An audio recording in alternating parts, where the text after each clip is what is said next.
नमस्कार दोस्तों, डेट है आज की 10 अक्टूबर 2022 और स्वागत है आपका एडिटोरियल डिस्कशन में। देखो, सबसे पहले तो आप लोग ये पूछोगे कि सर आपने शनिवार को भी डिस्कशन नहीं की और वैसे संडे को छुट्टी होती है लेकिन संडे को भी आप डिस्कस कर सकते थे।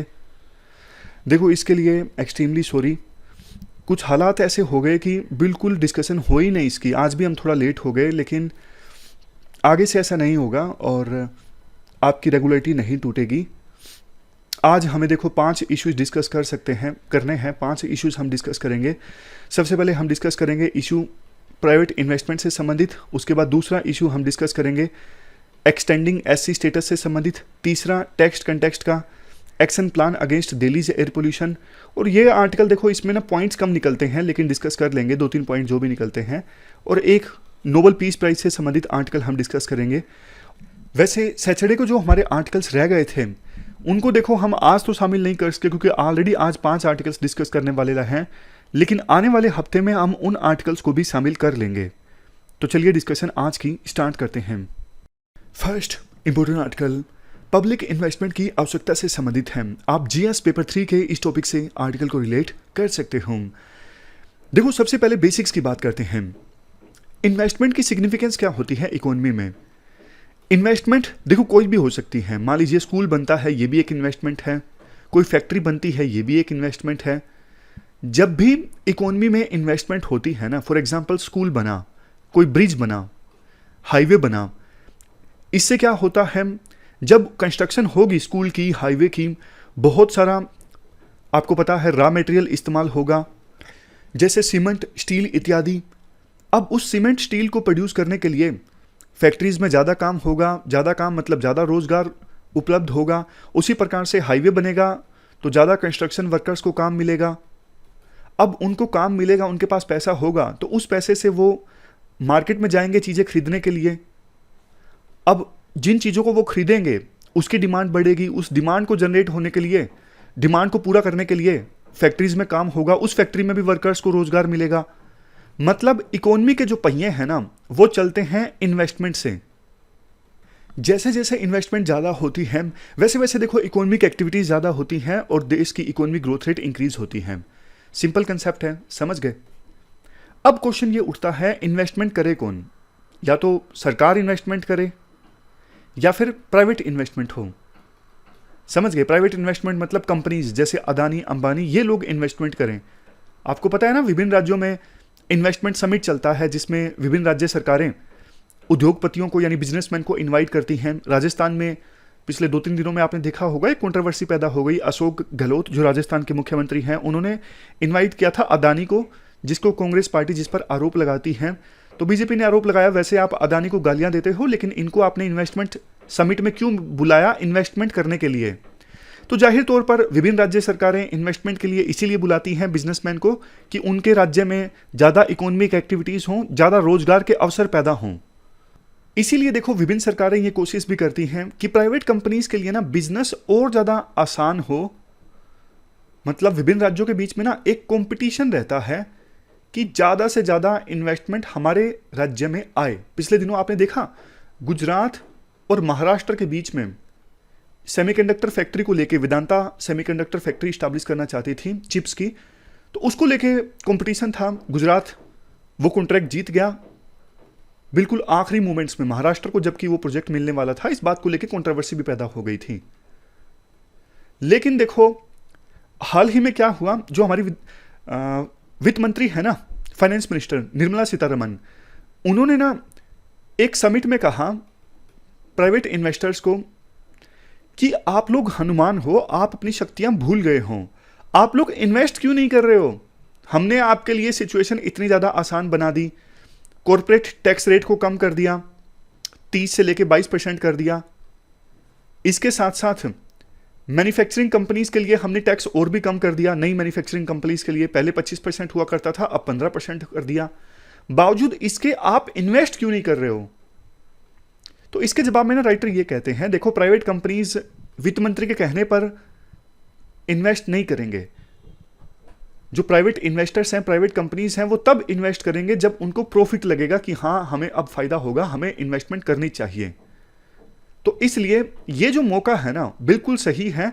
सरकार के इन्वेस्ट करने के लिए, सरकार के इन्वेस्ट करने के लिए मतलब पब्लिक इन्वेस्टमेंट। पब्लिक इन्वेस्टमेंट वो इन्वेस्टमेंट होती है जो सरकार के द्वारा की जाती है।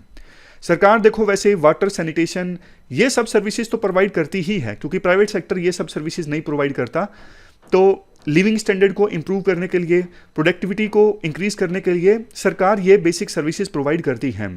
इसके साथ साथ सरकार क्या करती है, इंफ्रास्ट्रक्चर प्रोवाइड करती है, जैसे हाईवेज बनवाए, रोड्स बनवाए, ब्रिज बनवाए, ताकि ज़्यादा से ज़्यादा प्राइवेट इन्वेस्टमेंट आए, प्राइवेट सेक्टर को भी काम करना आसान रहे। इसके अलावा देखो जो पब्लिक इन्वेस्टमेंट है, सरकार की तरफ से इन्वेस्टमेंट, वो काफ़ी चीज़ों को इम्पैक्ट करती है। जैसे लोग कहाँ रहेंगे, जैसे सरकार ने कॉलोनी काट दी, थोड़ा इंफ्रास्ट्रक्चर वहाँ पे डेवलप कर दिया तो लोग वहाँ रहने लगेंगे। नया शहर सरकार बसाना चाहती है तो लोग कहाँ रहेंगे, कैसा काम करेंगे, सब कुछ ऐसी चॉइसेस हैं जिस पर सरकार का इम्पैक्ट पड़ता है, सरकार के फैसलों का इम्पैक्ट पड़ता है। इवन सरकार स्पेशल जोन बनाती है प्राइवेट इन्वेस्टमेंट के लिए, स्पेशल इकोनॉमिक जोन बना दिए। तो ये सब हमने बेसिक्स डिस्कस किए हैं पब्लिक इन्वेस्टमेंट के बारे में। अब राइटर देखो ये कहते हैं कायदे से प्राइवेट इन्वेस्टमेंट ज़्यादा होनी चाहिए, बट प्राइवेट इन्वेस्टमेंट हमारे देश में काफ़ी समय से नहीं हो रही है। 2011-12 के बाद से ही ज़्यादा नहीं हो रही है। इवन सरकार ने 2019 में टैक्स काफ़ी कम कर दिया, उसके बाद भी प्राइवेट इन्वेस्टमेंट उठने का नाम नहीं ले रही है। यही तो वित्त मंत्री ने कहा कि आप लोग हनुमान हो, आप अपनी शक्तियां भूल गए हो, आप इन्वेस्ट कीजिए। लेकिन वही बात राइटर कहते हैं, वो प्रॉफिट देख के इन्वेस्ट करेंगे, वित्त मंत्री के कहने पे तो करेंगे नहीं। तो राइटर का ये कहना है, सरकार देखो एक चीज़ से ये डरती है, इन्फ्लेशन रिलेटिवली हमारे देश में अभी ऑलरेडी ज़्यादा है। अगर सरकार पब्लिक इन्वेस्टमेंट ज़्यादा करती है तो लोगों के हाथ में ज़्यादा पैसा आ जाएगा, तो प्रोडक्ट्स की सप्लाई कम होगी, डिमांड बढ़ जाएगी, इससे इन्फ्लेशन और ज़्यादा बढ़ने की संभावना है। राइटर कहते हैं देखो इन्फ्लेशन को टैकल किया जा सकता है एग्रीकल्चर प्रोड्यूस को इंक्रीज करके, खास करके जो सीरियल्स है ना, जैसे वीट, राइस, इनको छोड़ के बाकी चीज़ें जैसे वेजिटेबल्स हैं, एडिबल ऑयल हैं, इनकी प्रोडक्शन को अगर सरकार बूस्ट करे ना तो इन्फ्लेशन को काबू किया जा सकता है। एनी हाउ इन चीज़ों को हम, जैसे एडिबल ऑयल है, इसको इंपोर्ट भी काफ़ी करते हैं, हमारा फॉरेन एक्सचेंज रिजर्व भी जाता है, तो इन चीज़ों की प्रोडक्शन को सरकार को बूस्ट करना चाहिए, इससे इन्फ्लेशन कंट्रोल किया जा सकता है। फिर सरकार को पब्लिक इन्वेस्टमेंट के बारे में डरने की आवश्यकता नहीं है। दूसरा पॉइंट राइटर के द्वारा ये दिया जाता है, कई बार देखो पब्लिक इन्वेस्टमेंट में ना रिसोर्सेज का वेस्टेज होता है। वेस्टेज तब होता है, मान लीजिए जिन प्रोजेक्ट्स पर इन्वेस्ट करना है वो प्रोजेक्ट्स ठीक से नहीं डिसाइड किए गए, मतलब पॉलिटिकल लीडर्स ने वोट बैंक को देखते हुए प्रोजेक्ट्स डिसाइड कर लिए, या फिर इन्वेस्टमेंट में करप्शन काफ़ी ज़्यादा हो गया। तो सरकार को ये चाहिए कि ऐसे प्रोजेक्ट्स पर इन्वेस्ट किया जाए जिससे वास्तव में इकोनॉमी में प्रोडक्टिविटी इंक्रीज हो। प्रोडक्टिविटी की डेफिनेशन हमने फ्राइडे के आर्टिकल में डिस्कस की थी, आपको याद होगा कि सेम इनपुट में आप आउटपुट कितना इंक्रीज कर सकते हो। इसके साथ साथ सरकार स्टेट्स को भी फंड्स ट्रांसफर कर सकती हैं, टाइड फंड्स मतलब परफॉर्मेंस इंसेंटिव वाले फंड्स, मतलब जैसे जैसे जिस स्टेट का परफॉर्मेंस अच्छा है उसको ज़्यादा फंड, ऐसा कुछ। क्योंकि ना स्टेट गवर्नमेंट्स ज़्यादा अच्छे से उन प्रोजेक्ट्स को आइडेंटिफाई कर सकती हैं जिससे प्राइवेट कंपनीज के लिए भी बिजनेस करना और ज़्यादा आसान हो जाए। तो स्टेट गवर्नमेंट्स को पैसा ट्रांसफर करना चाहिए कुछ प्रोजेक्ट्स के लिए, सेंट्रल गवर्नमेंट को आइडेंटिफाई ज़्यादा अच्छे से कर सकती हैं स्टेट गवर्नमेंट्स। इसके साथ साथ हम सेंट्रल गवर्नमेंट स्टेट गवर्नमेंट्स के साथ मिलकर देखो अच्छा इन्वायरमेंट तैयार करे प्राइवेट कंपनीज के लिए। जैसे एक आरोप राइटर लगाते हैं जो थोड़ा पॉलिटिकल हो जाता है कि ईडी और सीबीआई का गलत इस्तेमाल किया जाता है कई बार सरकार के द्वारा, तो इससे जो कॉर्पोरेट ग्रुप्स है ना उनके मालिकों को भी डर लगने लगता है कि ये इन्वेस्टमेंट खतरे में ना आ जाए, ऐसा कुछ ना हो जाए। तो इंस्टीट्यूशंस स्ट्रॉन्ग होने चाहिए जिससे क्रेडिबिलिटी इंक्रीज हो, जस्टिस सिस्टम अच्छा होना चाहिए। अब आप पूछोगे जस्टिस सिस्टम का क्या लेना देना इन्वेस्टमेंट से? देखो सीधा सीधा लेना देना है। मान लीजिए कोई कंपनी इन्वेस्ट करती है, उस कंपनी का झगड़ा हो जाता है किसी दूसरी कंपनी के साथ कॉन्ट्रैक्ट के वायलेशन को लेके, तो अब उस कॉन्ट्रैक्ट को इन्फोर्स कौन करवाएगा? जुडिशरी करवाएगी या फिर आर्बिट्रेशन जो कोर्ट्स हैं वो करवाएंगी। तो इसलिए जस्टिस सिस्टम भी मदद करता है। अब मान लीजिए कोई केस है सालों साल लटकता रहता है, तो प्राइवेट कंपनीज के मन में क्या आएगा? जो विदेशों से इन्वेस्टमेंट आने वाली हैं उनको लगेगा कि यार इंडिया में तो ना कोई मामला उलझ जाए ना तो जुडिशरी में सोल्व होने में बरसों लग जाते हैं, इंडिया में इन्वेस्ट करना खतरे से खाली नहीं है। तो ये सब चीज़ें हैं जो इन्वेस्टमेंट पर इम्पैक्ट डालती हैं। सरकार ease of doing business improve करे, लेकिन इसके साथ साथ अभी पब्लिक इन्वेस्टमेंट भी इंक्रीज करें। तो ये पूरा आर्टिकल हमने डिस्कस किया, चलते हैं आगे। इसके बाद next article action plan against Delhi air pollution से संबंधित है। आप जीएस पेपर 3 के इस टॉपिक से आर्टिकल को रिलेट कर सकते हो। क्या कंटेक्स्ट है?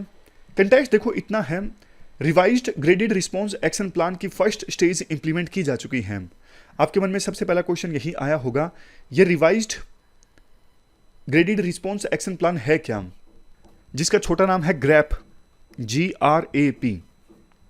देखो पोल्यूशन को कंट्रोल करने के लिए ये रिस्पॉन्स एक्शन प्लान है। कहां से ओरिजिनेट हुआ? सुप्रीम कोर्ट में केस चल रहा था। सुप्रीम कोर्ट में केस चल रहा था कि दिल्ली और एनसीआर में हर साल सर्दियों में जो पोल्यूशन आ जाता है, इससे कैसे टैकल किया जाए। तो ये प्लान अप्रूव किया गया था सुप्रीम कोर्ट के द्वारा, और बाद में इसे नोटिफाई कर दिया गया ministry of environment, forest and climate change के द्वारा 12 जनवरी 2017 को। एक्चुअली में मैं आपको बताऊं लॉजिक इस प्लान को बनाने का होता क्या था। हर साल जैसे सर्दियों में इस प्रकार का पोल्यूशन आ जाता था, तो ना सरकारें, चाहे वो दिल्ली की सरकार हो या फिर सेंट्रल गवर्नमेंट हो, वो एड होक एक्शन लेती थी। खास करके दिल्ली की सरकार कि व्हीकल्स चलने बंद हो गए या फिर कंस्ट्रक्शन एक्टिविटीज पर रोक लगा दी। सब कुछ एड होक बेसिस पे चलता था, कोई निश्चित पैरामीटर नहीं था। तो ना ये एक्शन प्लान बना दिया गया कि सरकारें एक्शन लें देरी से, उससे अच्छा ये है कि हम एयर क्वालिटी के बेस पे डिसाइड कर लें कि अभी एयर क्वालिटी इतनी खराब है तो फर्स्ट स्टेज इंप्लीमेंट हो जाएगी। एयर क्वालिटी और ज़्यादा खराब हो गई तो रिस्पॉन्स एक्शन प्लान की सेकंड स्टेज इंप्लीमेंट हो जाएगी, यानी सेकंड स्टेज में प्लान में जो एक्टिविटीज बोली गई हैं वो इंप्लीमेंट हो जाएंगी। फिर थर्ड स्टेज, फिर फोर्थ स्टेज। जैसे जैसे एयर क्वालिटी बिगड़ती है ना, तो अपने आप से वो प्लान उस स्टेज के हिसाब से इंप्लीमेंट होना स्टार्ट हो जाएगा। अब आपको लगेगा, सबसे बड़ा क्वेश्चन आपके दिमाग में आया होगा, ये फर्स्ट स्टेज सेकंड स्टेज से मतलब क्या है। पहले ये देख लीजिए, एयर क्वालिटी इंडेक्स में अगर स्कोर 201 से 300 के बीच में है तो स्टेज 1 इंप्लीमेंट, प्लान का स्टेज 1 इंप्लीमेंट। अगर एयर क्वालिटी इंडेक्स में स्कोर और खराब हुआ तो स्टेज सेकंड इंप्लीमेंट, फिर थर्ड स्टेज, फिर फोर्थ स्टेज। समझ गए? जैसे देखो एग्जाम्पल के तौर पर 6 अक्टूबर को ना एयर क्वालिटी इंडेक्स में स्कोर 201 से 300 के बीच में आ गया, तो फर्स्ट स्टेज, प्लान का फर्स्ट स्टेज अपने आप इंप्लीमेंट हो गया। फर्स्ट स्टेज में क्या होगा, स्पेसिफिक साइट्स पर, हर जगह नहीं, स्पेसिफिक साइट्स पर कंस्ट्रक्शन और डिमोलिशन एक्टिविटीज, तोड़फोड़ चलती है ना घरों में, मतलब घर बनता है, उन सब पर रोक लगा दी गई स्पेसिफिक साइट्स पर।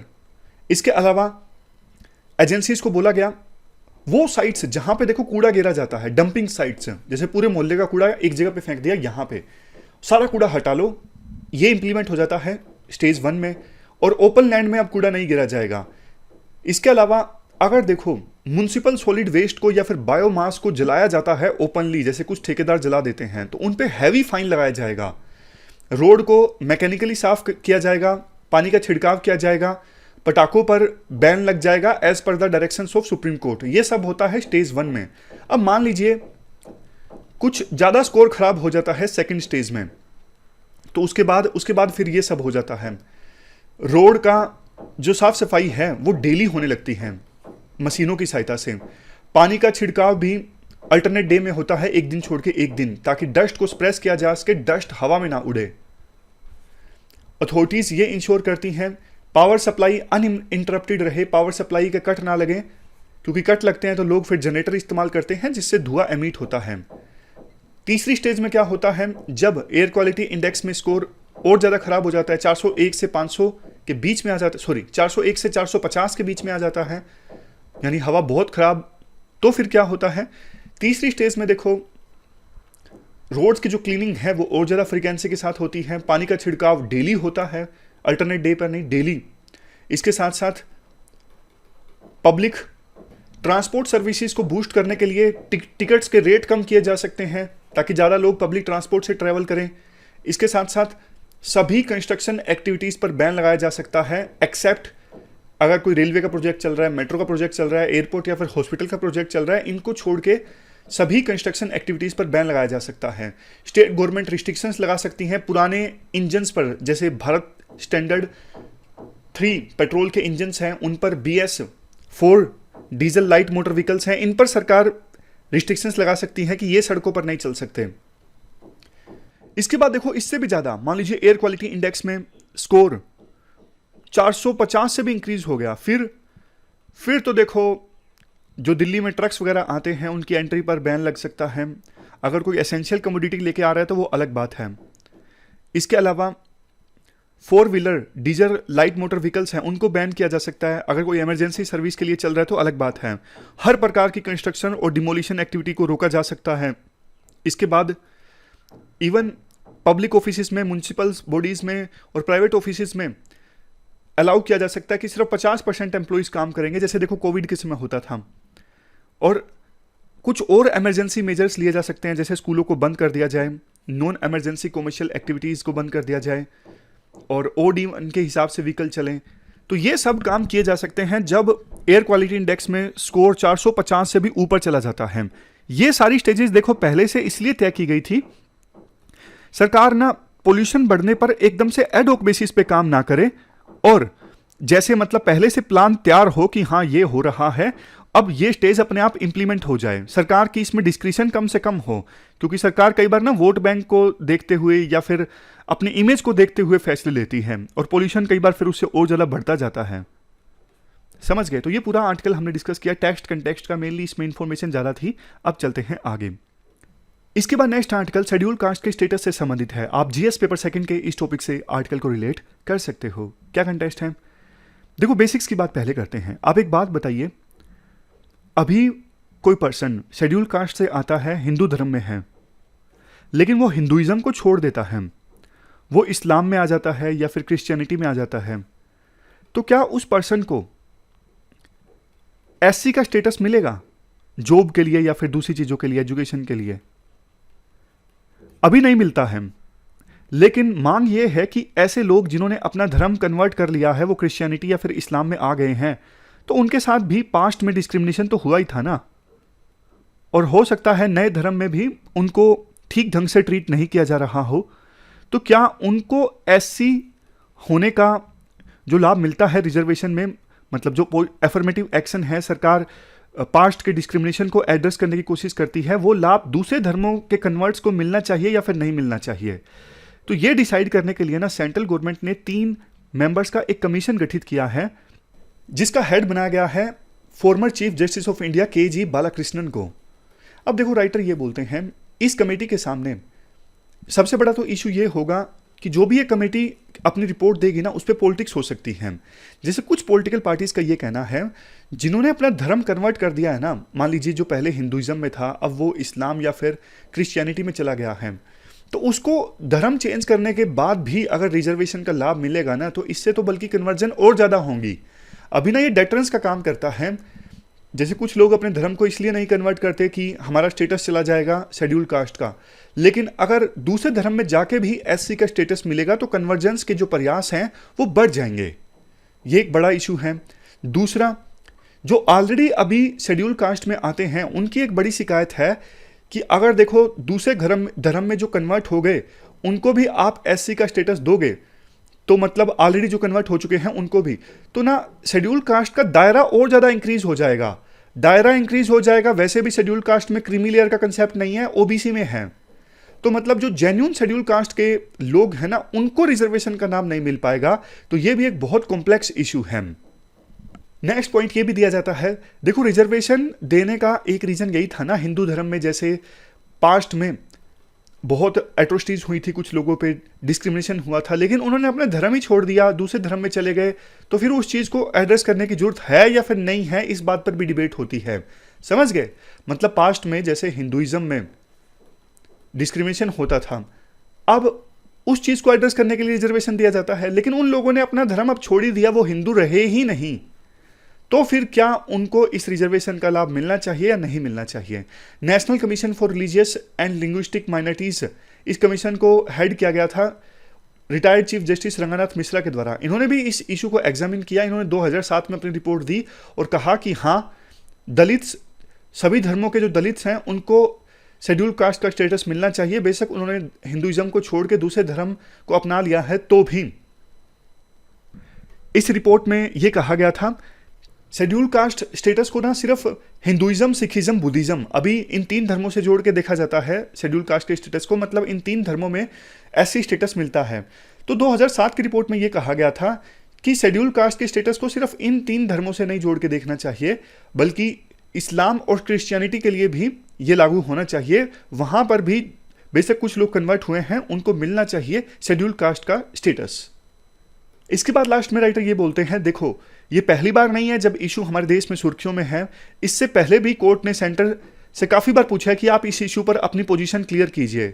जैसे 1985 में सुप्रीम कोर्ट इस बात पर एग्री हो गई थी कि जो हिस्टोरिकल डिस्क्रिमिनेशन है वो देखो दूसरे धर्म में कन्वर्ट करने के बावजूद भी जारी रह सकता है। जैसे कोई ऐसी स्टेटस था किसी के पास में, वो हिंदू था, उसने क्रिश्चियनिटी में कन्वर्ट कर लिया, वहां पर भी उसके साथ हिस्टोरिकल डिस्क्रिमिनेशन हो सकता है, वहां पर भी डिस्क्रिमिनेशन जारी रह सकता है।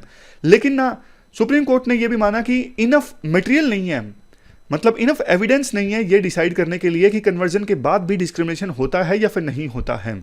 उसके बाद बालकृष्णन कमीशन से जो अभी कमीशन गठित किया गया है ना, former chief justice of India के.जी. बालकृष्णन की अध्यक्षता में, इनको ना ये स्पेसिफिकली बोला गया है कि आप ये चीज़ें एग्जामिन कीजिए कि वो दलित जो कन्वर्ट कर लेते हैं क्रिश्चियनिटी में और इस्लाम में, उनके सोशल स्टेटस पर क्या असर पड़ता है, क्या वहाँ पर भी वो डिस्क्रिमिनेशन फेस करते हैं, और उनको अगर एससी स्टेटस दिया जाए तो इसके क्या इम्प्लीकेशंस हो सकते हैं।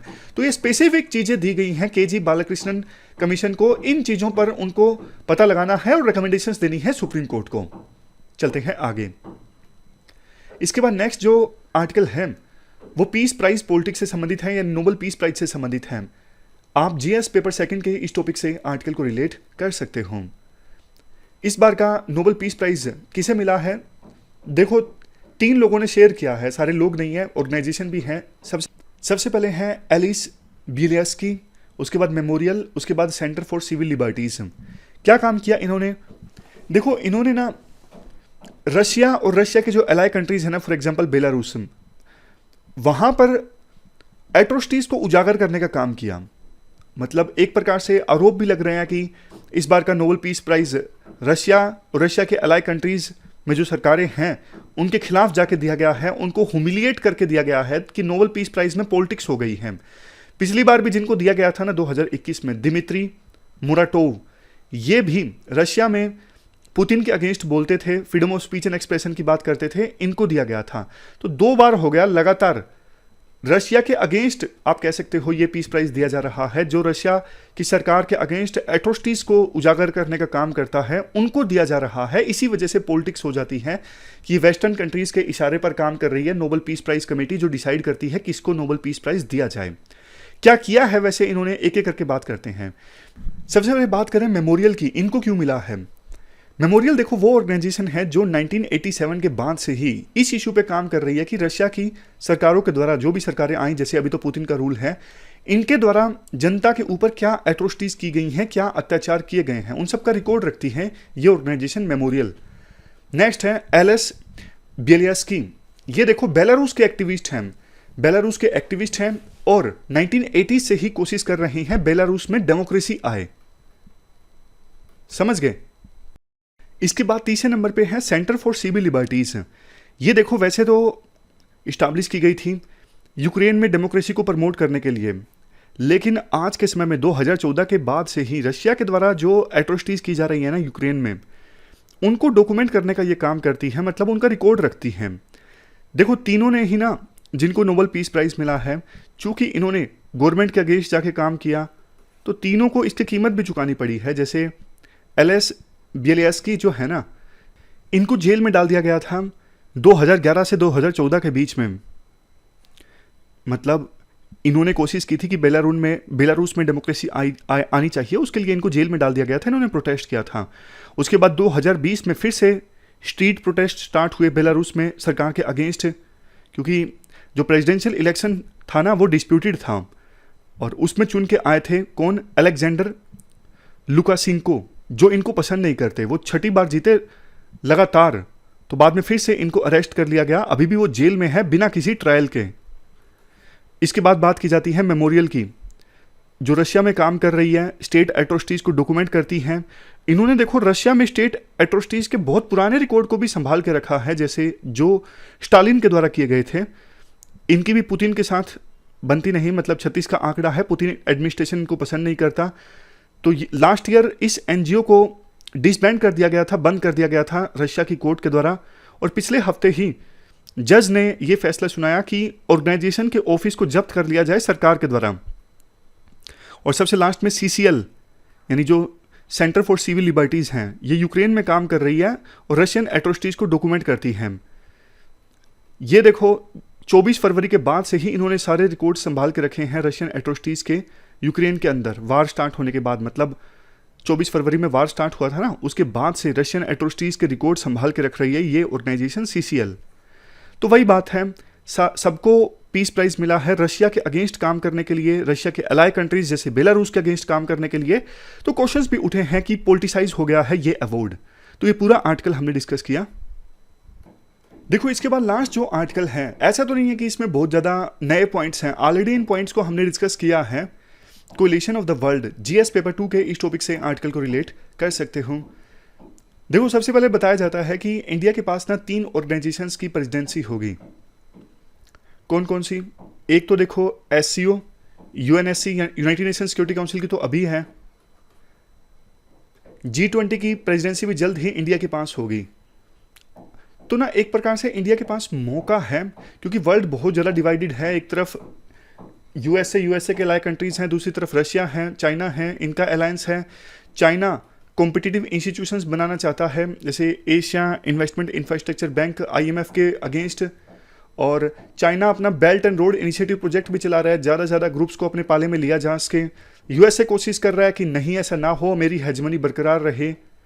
मतलब वर्ल्ड बहुत ज़्यादा इनस्टेबल और डिवाइडेड रहने वाला है आगे भी। तो इंडिया के पास मौका है, इन 3 ऑर्गेनाइजेशंस की लीडरशिप मिलेगी ना, कुछ वैल्यूज़ पर फोकस करवाने का। जैसे नंबर 1 है वासुदेव कुटुंबकम, पूरा वर्ल्ड एक है, वोल वर्ल्ड इज़ वन फैमिली। ये हमेशा से इंडिया की एंशिएंट वैल्यूज़ रही हैं कि एक चीज़ पे फोकस होना चाहिए, मानवता, कॉमन वैल्यूज़ पे फोकस होना चाहिए। जैसे इन्वायरमेंट प्रॉब्लम और क्लाइमेट चेंज की प्रॉब्लम, ये एक देश की प्रॉब्लम नहीं है, ये पूरे वर्ल्ड की प्रॉब्लम है।